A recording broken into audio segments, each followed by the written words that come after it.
سرکار نے آیت مودت کے نزول کے وقت لیا ہو، جن کا نام رحمت عالم صلی اللہ علیہ وآلہ وسلم نے آیت تطہیر کے نزول کے وقت لیا ہو، اور جن کو رحمت عالم صلی اللہ علیہ وآلہ وسلم نے اپنی چادر کے نیچے جن کو رکھا ہو، اور پھر رحمت عالم صلی اللہ علیہ وآلہ وسلم مبالا کے واقعے میں جن کو ساتھ لے کے گئے ہو، امت کیسے ان کو فراموش کر سکتی ہے؟ اب انسان کے ذہن میں خیال تو آتا ہے کہ حضور تاجدار کائنات سید عالم صلی اللہ علیہ وآلہ وسلم اتنی تاکید ارشاد فرما رہے ہیں، ایک مرتبہ فرماتے ہیں وذکرکم اللہ فی آل بیتی، میں اپنی آل بیت کے بارے میں تمہیں خدا کی یاد دلاتا ہوں، اور پھر اس پہ اکتفا نہیں کیا، پھر دہرایا وذکرکم اللہ فی آل بیتی، میں تمہیں اپنی آل بیت کے بارے میں خدا کی یاد دلاتا ہوں، اس پر بھی اکتفا نہیں فرمایا، پھر تیسری بار فرمایا وذکرکم اللہ فی آل بیتی، میں تمہیں اپنی آل بیت کے بارے میں خدا کی یاد دلاتا ہوں۔ تو ذہن میں سوال آتا ہے کہ اتنی تاکید کا کیا مقصود تھا؟ گرامی مرتبہ حاضرین، رحمت عالم صلی اللہ علیہ وآلہ وسلم اپنی نگاہ نبوت سے دیکھ رہے تھے کہ یہ جو لا الہ الا اللہ محمد رسول اللہ پڑھنے والے ہیں، یہ جو توحید کی گواہی دینے والے ہیں، یہ جو رسالت کی گواہی دینے والے ہیں، ایک وقت ایسا آئے گا میرا کلمہ پڑھنے والے، توحید کی گواہی دینے والے، میری رسالت کی گواہی دینے والے، یہ میری اسی آل پر تیر برسائیں گے، میری اسی آل پر وہ نیزے لے کے حملہ آور ہوں گے، میری اسی آل پر تلواریں لے کے حملہ آور ہوں گے، وہ میری اسی آل پہ ان کے اجساد مقدسہ پہ گھوڑے دوڑائیں گے، اور میری اسی آل کے خیمے جلائیں گے، اور میری اسی آل کی بیٹیوں کو قیدی بنایا جائے گا، انہیں درباروں میں پیش کیا جائے گا، انہیں بازاروں سے گزارا جائے گا۔ تو رحمت عالم چونکہ اپنی نگاہ نبوت سے یہ ذات دیکھ رہے تھے، تو تاجدار کائنات نے اس سے کئی برس پہلے ہی ارشاد فرما دیا وذکرکم اللہ فی آل بیتی، وذکرکم اللہ فی آل بیتی، وذکرکم اللہ فی آل بیتی، میرا کلمہ پڑھنے والوں، رب کی توحید کی گواہی دینے والوں، محمد رسول اللہ کی رسالت کی گواہی دینے والوں، میں تمہیں اپنی آل کے بارے میں خدا کی یاد دلاتا ہوں۔ گرامی مرتبہ حاضرین، حضور رحمت عالم صلی اللہ علیہ وآلہ وسلم نے حضرت امام حسن کی عظمت کو بیان کیا، حضرت امام حسین کی عظمت کو بیان کیا، حضرت سیدہ پاک کی عظمت کو بیان کیا، حضرت مولا کائنات کی عظمت کو بیان کیا۔ ایک لمحے کے لیے رک کے آپ کی خدمت میں عرض کروں گا کہ اگر ہم نہ بھی ان کی عظمت کو بیان کریں تو انہیں کیا فرق پڑتا ہے؟ اگر علماء کرام اپنی گفتگو میں ان کا ذکر کرنا چھوڑ دیں تو ان کی عظمتوں کو کیا فرق پڑتا ہے؟ اگر محققین ان پہ لکھنا چھوڑ دیں اور نعت خان ان کے مناقب پڑھنا چھوڑ دیں اور محافل سجانے والے ان کی محافل سجانا چھوڑ دیں، تو جن کی عظمتیں رب بیان کرتا ہے، جن کی عظمتیں تاجدار کائنات بیان کرتے ہیں، ان کو کیا فرق پڑتا ہے کہ کوئی مولوی ان کا ذکر کرتا ہے یا نہیں کرتا، کوئی خطیب ان کا ذکر کرتا ہے یا نہیں کرتا؟ بلکہ بات تو حقیقت میں یہ ہے جو ان کا ذکر کرتا ہے تو اس ذکر کی وجہ سے ان کو بلندی نہیں ملتی، ذکر کرنے والا ذکر کی برکت سے خود بلند ہو جاتا ہے۔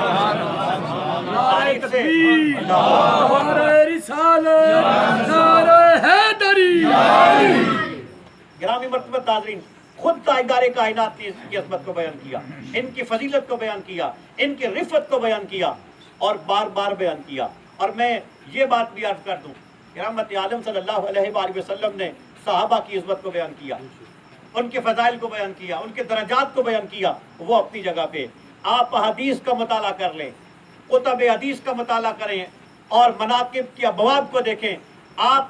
سارے ابواب مناقب کا مطالعہ کریں تو آپ نتیجے پر پہنچیں گے کہ نبی رحمت صلی اللہ علیہ وآلہ وسلم نے فضائل سب کے بیان کیے ہیں، لیکن فضائل اور مناقب کے بیان کا جو اہتمام آل بیت اطہار کے فضائل بیان کرتے ہوئے نظر آتا ہے وہ کسی اور مقام پہ نظر نہیں آتا۔ رحمت عالم صلی اللہ علیہ وآلہ وسلم نے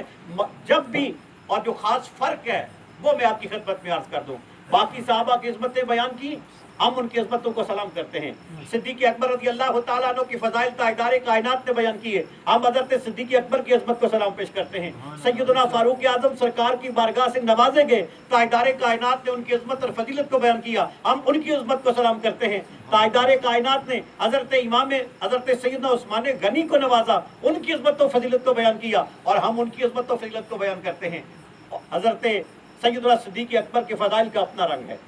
حضرت سیدنا فاروق اعظم رضی اللہ تعالیٰ عنہ کے فضائل کا اپنا رنگ ہے، حضرت سیدنا عثمان غنی رضی اللہ تعالیٰ عنہ کے فضائل کا اپنا رنگ ہے، حضرت سیدنا زبیر رضی اللہ تعالیٰ عنہ کے فضائل کا اپنا رنگ ہے، حضرت سیدنا طلحہ کے فضائل کا اپنا رنگ ہے، حضرت عبد الرحمن بن عوف کے فضائل کا اپنا رنگ ہے، حضرت خالد بن ولید رضی اللہ تعالیٰ عنہ کے فضائل کا اپنا رنگ ہے، لیکن جب بات اہل بیت رسالت کی آتی ہے، بات ان پنجتن میں شامل ہستیوں کی آتی ہے، تو وہاں پہ رحمت عالم کے جو بیان کا انداز ہے وہ انداز بدل جاتا ہے، جو رنگ ہے وہ رنگ بدل جاتا ہے، اور اس میں جو چیز غالب آتی ہے وہ اپنائیت کا رنگ ہوتا ہے۔ سبحان اللہ، سبحان اللہ۔ کہ مولا علی کی عظمت کو بیان کریں تو محسوس ہوتا ہے سرکار کسی اپنے کو بیان کر رہے ہیں، خود اپنے ساتھ شامل کر کے ان کی عظمت کو بیان کرتے ہیں۔ امام حسن کی عظمت کو بیان کریں تو فضیلت بیان کرنے سے پہلے سرکار اس بات کو واضح کرتے ہیں یہ میرا حسن ہے۔ حضرت امام حسین کی فضیلت بیان کریں تو فضیلت بیان کرنے سے پہلے سرکار اس بات کو واضح کرتے ہیں کہ یہ میرا حسین ہے، اور سیدہ زہرا پاک کی فضیلت بیان کریں تو فضیلت بیان کرنے سے پہلے سرکار اس کو واضح کرتے ہیں یہ میرے جگر کا ٹکڑا ہے۔ یہ اہتمام آپ کو کسی اور جگہ پہ نظر نہیں آئے گا۔ اب وہ کس طرح یہ انداز ہوتا ہے رحمت عالم صلی اللہ علیہ وآلہ وسلم کا، اس پر کئی حدیث پیش کی جا سکتی ہے، میں فقط بات کی وضاحت کے لیے تفہیم کے لیے حدیث مبارک کا سہارا لیتا ہوں۔ آپ نے 12 سنی ہوگی اس محرم شریف میں بھی، بخاری شریف کی حدیث ہے، حضرت یعلا بن مرہ رضی اللہ تعالیٰ عنہ اس حدیث مبارک کے راوی ہیں کہ تاجدار کائنات سید عالم صلی اللہ علیہ وآلہ وسلم کو سرکار کے ایک صحابی نے دعوت دیا، کھانے کا اہتمام کیا، سرکار کی بارگاہ میں عرض کی کہ میرے گھر میں تشریف لائیے، سرکار نے دعوت کو قبول کر لیا۔ صحابی کہتے ہیں کہ میرے گھر میں بھی ہو جائے چراغاں یا رسول اللہ، لیکن اس صحابی کے مقدر کو سلام کیجئے کہ جس نے دعوت پیش کی تھی، سرکار نے قبول کی تھی، اور سرکار بنفس نفیس ان کے گھر تشریف لے گئے۔ ہم تو ہمارے گھر میں قاضی صاحب آ جائیں تو ان کی شاگرد خوش ہو جاتے ہیں کہ آج قاضی صاحب ہمارے گھر میں آئے تھے دعوت میں، کسی کے پیر صاحب آئیں تو مرید خوش ہو جاتا ہے، کسی کا استاد آئے تو شاگرد خوش ہو جاتا ہے، اور کوئی اور شخصیت آ جائے تو لوگ خوش ہو جاتے ہیں کہ میرے گھر میں آج فلاں آیا تھا۔ لیکن جس کے گھر امام الانبیاء آ جائیں وہ اندازہ کر سکتا ہے کہ اس کی مقدر کی بلندی کا عالم کیا ہوگا۔ حضور رحمت عالم صلی اللہ علیہ وآلہ وسلم نے اس صحابی کی دعوت کو قبول کیا، کاشانہ احتر سے باہر تشریف لائے۔ ابھی سرکار باہر تشریف لائے تو گلی میں دیکھا بچے کھیل رہے تھے، اور میں حضرت امام علی مقام سیدنا امام حسین علیہ السلام بھی تھے۔ سرکار نے نواسے کو کھیلتے ہوئے دیکھا تو کریم آقا اپنے نواسے کو دیکھ کے خوش ہوئے، اور رحمت عالم صلی اللہ علیہ وآلہ وسلم حضرت امام حسین کو پکڑنے کے لیے آگے بڑھے۔ امام حسین کی بچپن کی عمر تھی، جب دیکھا کہ نانا مجھے پکڑنے کے لیے آ رہے ہیں تو انہوں نے مسکراتے ہوئے آگے بھاگنا شروع کر دیا۔ جب وہ آگے بھاگنے لگے تو تاجدار کائنات سید عالم صلی اللہ علیہ وآلہ وسلم اپنے ہاتھ پھیلا کر اپنے نواسے کو پکڑنے کے لیے مسکراتے ہوئے تیز قدموں سے چل کر ان کے پیچھے جانے لگے کہ چل کے ان کو پکڑ لیں۔ اب اور کیجئے یہ کیسا منظر تھا، یہ مدینہ شریف کی گلی تھی، اور تاجدار کائنات تھے، سرکار کے صحابہ منظر دیکھ رہے تھے، حضرت سید الشہداء حضرت امام حسین علیہ السلام گلی میں آگے آگے بھاگ رہے تھے، تاجدار کائنات تیز قدموں کے ساتھ پیچھے چل رہے تھے، اور امام حسین بھی مسکرا رہے تھے، اور یقیناً سید عالم بھی مسکرا رہے تھے، یہاں تک کہ تاجدار کائنات نے حضرت امام حسین علیہ السلام کو پکڑ لیا۔ اب جب پکڑا، رحمت عالم صلی اللہ علیہ وآلہ وسلم نے کس انداز کے ساتھ پکڑا اس پر توجہ چاہتا ہوں۔ پہلے یہ دیکھیے کہ سرکار نے کس طرح اپنائیت کا اظہار کیا، بچے تو اور بھی تھے لیکن سرکار سارے بچوں سے شفقت کرتے تھے، یہ بات ذہن میں رکھیے۔ بلکہ سرکار کا معمول تھا، سرکار جب باہر تشریف لے جاتے اپنے کسی سفر کے لیے واپس لوٹتے، اور جب سرکار مدینہ طیبہ کے مضافات میں جاتے تو وہاں پہ اگر کوئی بچہ سرکار کو نظر آتا تو آقا شفقت سے اس کو اپنے ساتھ سفاری پہ بٹھا لیتے، بچوں کے ساتھ سرکار شفقت فرماتے تھے۔ تو یقیناً سب بچوں کے ساتھ سرکار نے شفقت فرمائی، لیکن حضرت امام حسین کا مقدر اپنا تھا۔ اب رحمت عالم صلی اللہ علیہ وآلہ وسلم نے اپنائیت کا اظہار کس طرح کیا کہ سرکار ان کے پیچھے چلنے لگے، وہ آگے دوڑنے لگے، سرکار نے ان کو پکڑ لیا، اور پکڑا کس طرح۔ اب راوی کی عظمت دیکھیے کہ راوی نے صرف سرکار کے کلمات ہی روایت نہیں کیے کہ سرکار نے یہ جملہ ارشاد فرمایا، یہ جملہ ارشاد فرمایا، یہ جملہ ارشاد فرمایا، اس میں حضرت امام کی بڑی فضیلت ہے، لیکن راوی سمجھتے تھے اس جملے کا اپنا مقام ہے، لیکن یہ جو کیفیت، ماحول اور سرکار کے پکڑنے کا انداز، شفقت کا انداز ہے، اس کی اپنی اہمیت ہے، تو راوی نے وہ بھی بیان کیا۔ اب راوی حضرت یعلا بن مرہ رضی اللہ تعالیٰ عنہ آپ روایت کرتے ہیں کہ سرکار نے پکڑا کس طرح۔ آپ فرماتے ہیں کہ سرکار نے اپنا ایک دست مبارک حضرت امام علی مقام امام حسین علیہ السلام کی ٹھوری کے نیچے رکھا، دوسرا سر کے پچھلے حصے پہ رکھا، دونوں ہاتھوں سے حضرت امام حسین کے سر کو تھاما، اور پھر ان کا چہرہ اپنے چہرے کے قریب کیا، پھر اپنے ہونٹ ان کی ہونٹوں پہ رکھے اور ان کو بوسہ دیا، اور اس کے بعد پھر تاجدار کائنات نے 3 جملے ارشاد فرمائے۔ اب وہ مناقب یہاں پہ بیان ہوتے ہیں، جملے یہاں سے شروع ہوتے ہیں، لیکن یہ جو جملے سے پہلے جو کچھ ہے یہ سرکار کی اپنائیت ہے. سرکار نے پہلے بتایا کہ یہ حسین میرا ہے. رحمت عالم صلی اللہ علیہ وآلہ وسلم نے یوں محبت کا اظہار فرمانے کے بعد پھر سرکار نے 3 جملے ارشاد فرمائے، اور پہلا جملہ تھا سرکار نے فرمایا کہ حسین منی وانا من حسین. سبحان اللہ. حسین مجھ سے ہے اور میں حسین سے ہوں. اور سرکار نے دوسرا جملہ ارشاد فرمایا، سرکار نے فرمایا احب اللہ من احب حسین. جو حسین سے محبت کرتا ہے وہ اللہ کا محبوب بن جاتا ہے، اللہ اس سے محبت فرماتا ہے. اور اس کو یوں بھی پڑھا جا سکتا ہے احب اللہ من احب حسین، اور یوں بھی پڑھا جا سکتا ہے احب اللہ من احب حسین. اگر احب اللہ من احب حسین پڑھیں گے تو معنی بنے گا کہ جو حسین سے محبت کرتا ہے اللہ اس سے محبت کرتا ہے، اللہ اسے اپنا محبوب بنا لیتا ہے. اور اگر یوں پڑھیں گے احب اللہ من احب حسین تو اس کا معنی بنے گا کہ جو حسین سے محبت کرتا ہے وہ خدا سے محبت کرتا ہے، یعنی حسین کی محبت خدا کی محبت سے جدا نہیں. اور پھر تیسرا جملہ تاجدار کائنات نے اس موقع پہ ارشاد فرمایا، سید عالم صلی اللہ علیہ وآلہ وسلم نے فرمایا کہ حسین سبت من الاسباط. حسین نواسوں میں سے ایک عظمت والے نواسے. نواسے تو اللہ نے بہتوں کو عطا کیے، لیکن حسنین یہ حضور رحمت عالم صلی اللہ علیہ وآلہ وسلم کو اللہ نے عطا کیے. اور وہ کسی محبت والے نے کہا تھا کہ ہے راز مشیت کا وہ راز مشیت کا شناسا ایسا، جس کے قدموں میں ہو کوثر وہ پیاسا ایسا، کیوں فخر سے جھومے رسول عربی تقدیر سے ملتا ہے نواسا ایسا. حضرت